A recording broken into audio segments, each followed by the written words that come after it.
All right, let's jump right in. Today's explainer covers something that absolutely blew my mind. We are talking about a civilization grade upgrade to how ecosystems coordinate, and more importantly, how we actually fund public goods. We're going to break down the architecture of Open Grant SI. So if you've ever wondered how we could, completely strip human bias out of distributing millions of dollars to builders and researchers, you are in exactly the right place. But to really get the solution, we have to grasp the staggering scale of the problem we're dealing with here.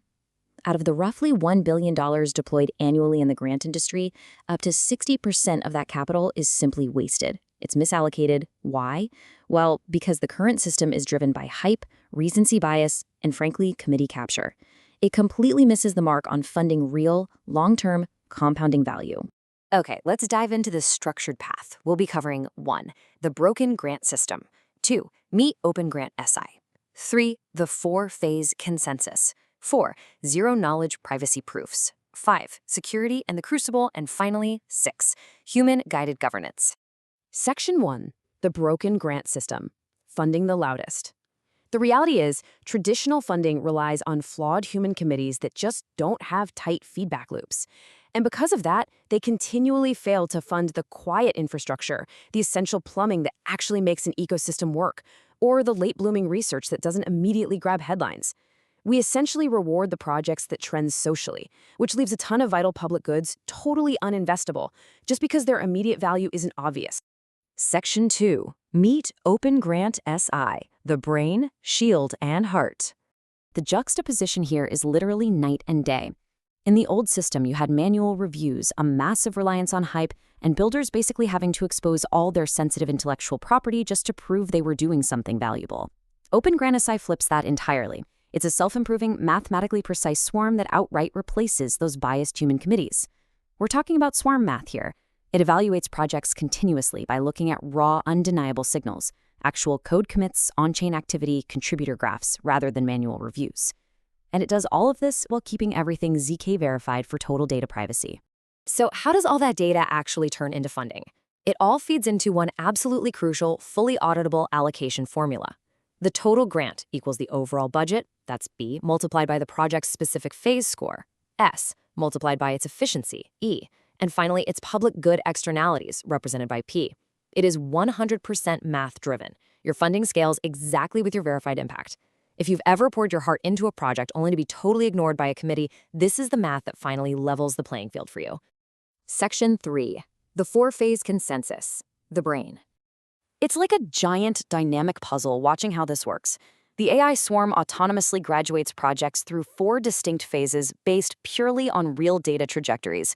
This is the mechanism that ensures the quiet builders actually get funded. You start in phase 1 emergence, where the swarm is essentially alpha hunting. Then, as you compound your reliability, you graduate to phase 2, resilience. Phase 3 is efficiency, where the system is looking to maximize the marginal utility of the very next dollar spent. And finally, phase 4, civilization. This is for projects that have proven to be ecosystem-wide infrastructure that lifts everybody up. Now, what's really interesting about this slide is how the AI swarm automatically shifts what it cares about as you graduate. In emergence, the dominant metric is velocity, or V, heavily weighted at 70%. But as soon as you hit resilience, the math completely adapts. Velocity drops down to 25%, and reliability, R, takes over. Jump to efficiency, and the swarm adds a massive 25% weight for E, marginal utility. And at the civilization tier, an incredible 30% weighting is stacked on for P, your public good externalities. The system literally evolves its values alongside your project's maturity. Section 4. Zero-knowledge privacy proofs, the shield. At this point, you might be wondering, but how do you prove your code actually works or that you have real users without showing anyone your code? Well, there are 2 distinct paths here. If you're building open source, you go for the Public Good Certified badge. The system auto-generates things like dependency and knowledge spillover proofs right from your public telemetry. But if you're closed source, you go for the Resilience Verified badge. You actually run a local tool called the Git Digital Prover CLI on your own machine. It privately verifies your commit continuity, churn quality, and user stickiness, and then generates a cryptographic proof. The system verifies the math, but it never, ever sees your source code. To put that computational effort into perspective, different proofs require different zero-knowledge circuits. A basic dependency proof, that's about 30,000 constraints and takes maybe 1 to 3 seconds. Super light. But proving user stickiness is a whole different beast. requiring 120,000 constraints for 100 users and taking 10 to 20 seconds. And the heaviest lift of them all is the aggregate circuit. This handles a massive 500,000 constraints, taking 30 to 60 seconds, which is used specifically for batching thousands of microgrants together to keep the whole network humming efficiently. And this brilliantly illustrates just how crazy efficient the zero-knowledge trust layer is. All of this cryptographic heavy lifting is incredibly cost-effective. Processing these milestone proofs runs at a mind-bending $0.00016 per proof.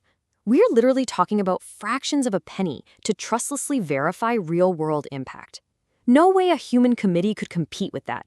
Section 5, Security and the Crucible, Testing the Shield. Now, obviously, any automated system handing out millions of dollars is going to have a massive target on its back, right? So how does it stop itself from getting hacked? Well, every single night, a program called the Chaos Orchestrator unleashes a rogues gallery of specialized red team AI agents in a sandboxed staging environment, aka the Crucible. You've got the Sybil architect trying to fake identities, the weight poisoner attacking the governance layer to skew priorities, and the logic prober hunting for edge case math exploits. They relentlessly attack the swarm with poison data to find the holes, which then triggers automatic patches before vulnerabilities ever hit the real world. The outcome of those nightly AI battles is entirely public. It's called the System Integrity Score, or SIS. Think of it as a live, trustlessly verifiable 0 to 100 health metric showing the allocator's daily defensive posture. And the stakes here are very real. If the SIS drops below 80, the allocator automatically throttles funding to protect the capital. And if things get really bad and it drops below 50, that triggers a level 4 freeze, stopping all funding entirely and requiring a mandatory emergency stored protocol within 72 hours. It's how everyone can sleep at night knowing the vault is actively defending itself. Section 6, Human-Guided Governance, the Heart. So, we've covered the brain and the shield, but the human stewards are the heart of this whole operation. Even though the AI swarm executes all that complex micro-level math we just talked about, it's the humans who set the macro-level values. They do this by configuring the P-weights, the public good priorities.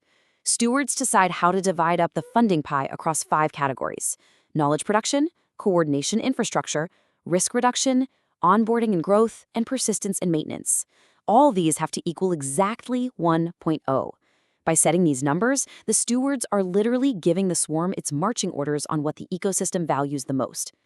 So, the crucial point is this absolute separation of powers. Stewards can set the budget, define the P-weights, and tweak the phase graduation thresholds, but they are strictly prohibited from manually overriding the swarm's scores on individual projects. There are no backroom deals here. The math rules.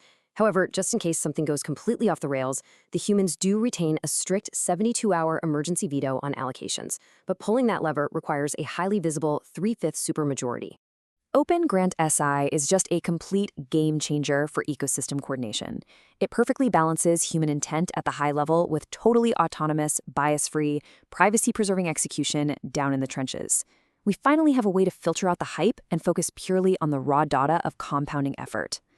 So I want to leave you with this final provocative thought.